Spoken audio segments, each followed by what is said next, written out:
In the beginning, there was brilliance, the kind of light that made humanity believe it would never fade. Humanity once called another star home. They built cities that touched the clouds, machines that spoke, and minds that learned faster than gods. But their hunger had no end. When their sun began to wither, consumed by their own inventions, humanity gazed at the stars not with wonder, but with desperation. They left the cradle of the Milky Way aboard vessels of light and code, guided by synthetic minds and fading hope. And after centuries adrift among the cold, they found Aurion, a galaxy of gold and silver, full of worlds untouched. Here, they rebuilt civilization under a single order. The Aurion Veil, a vast dominion draped in secrecy and power. Its voice promised peace. Its hands forged chains. Now, centuries later, humanity has forgotten what freedom felt like. Only whispers remain that somewhere beyond the veil, the universe still remembers their sins.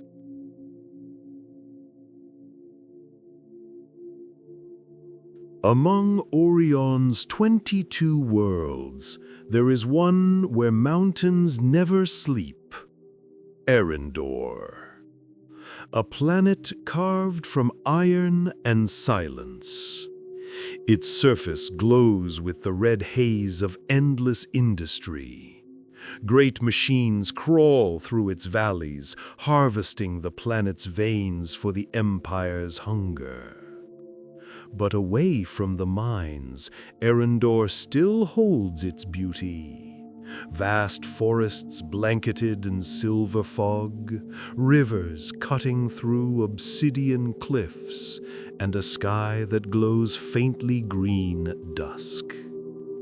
In these lands, the miners rise before dawn, not because they wish to, but because the veil decrees it.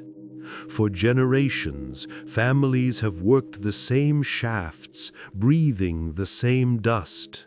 To them, the stars above are not dreams, they are reminders of who owns their sky.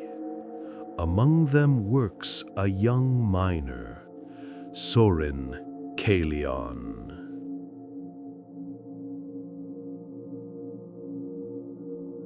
Soren was not like the others.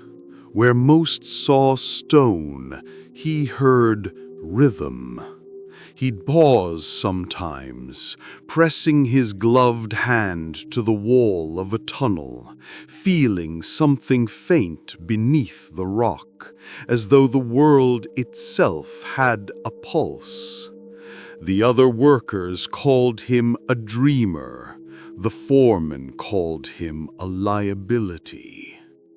But Soren couldn't ignore it. There was something beneath Erendor, something alive. Each day, as the lifts descended deeper, he felt the hum grow stronger. It was not fear that filled him, it was recognition. As if a memory older than his blood was calling his name. That morning, the mist had not yet lifted when he walked to the mining site. He passed the memorial stones of those lost to cave-ins and accidents, names faded, forgotten. The Empire did not build graves, only quotas. Still, Soren bowed his head before each one. It was his quiet rebellion.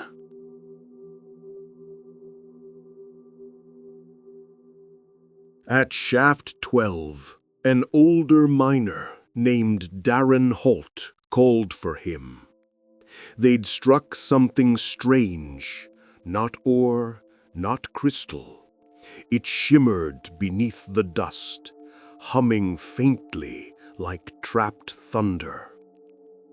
When Darren touched it, the rock around them sang, a sharp, resonant tone that pierced bone. The foreman ordered extraction teams at once. Soren hesitated. Something deep within him whispered no. But orders were orders.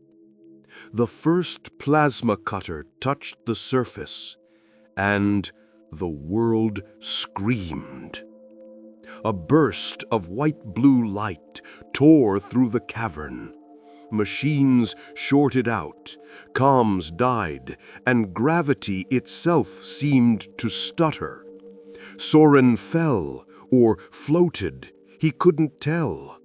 And then, nothing.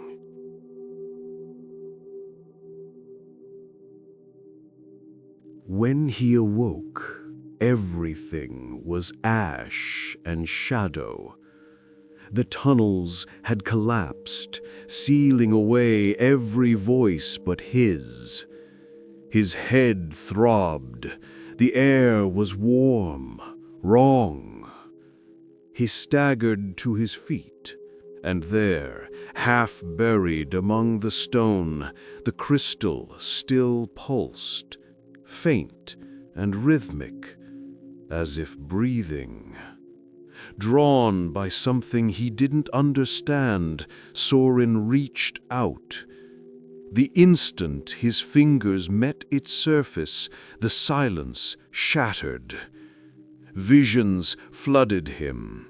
A burning sun devoured by machines. Cities adrift between galaxies. A voice whispering from beyond time. We endure through you.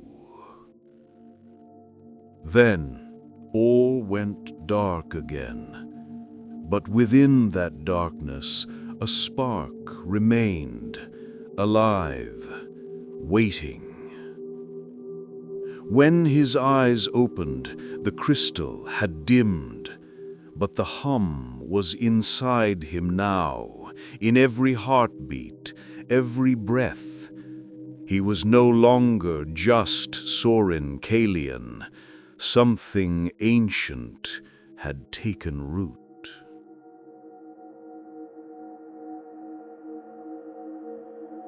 Miracles have witnesses, and every witness has a master. From the ridge above the mines, smoke still rose.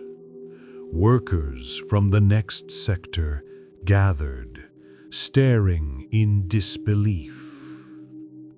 "He survived," one whispered. "By the stars, he survived." Subject confirmed. Among them Phase stood 1 a silent observer. begun. Tall, cloaked, face hidden by a visor. No panic, no awe, only recognition. They tapped a device on their wrist. A faint transmission clicked, alive. Subject confirmed. Phase 1 has begun. The transmission cut. The figure vanished into the dust.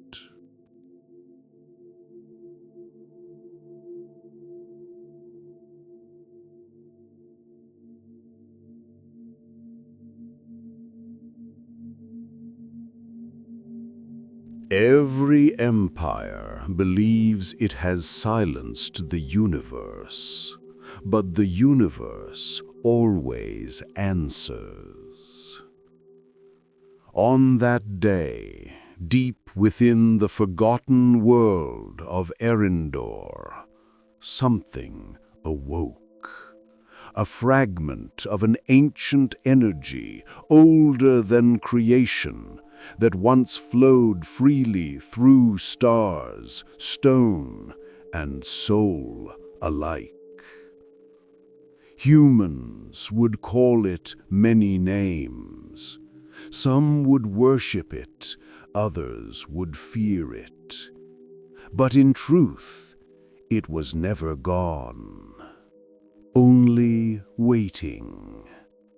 Waiting for those who could hear its song. And Soren had heard it. The balance begins to shift. Aurion, the awakening begins.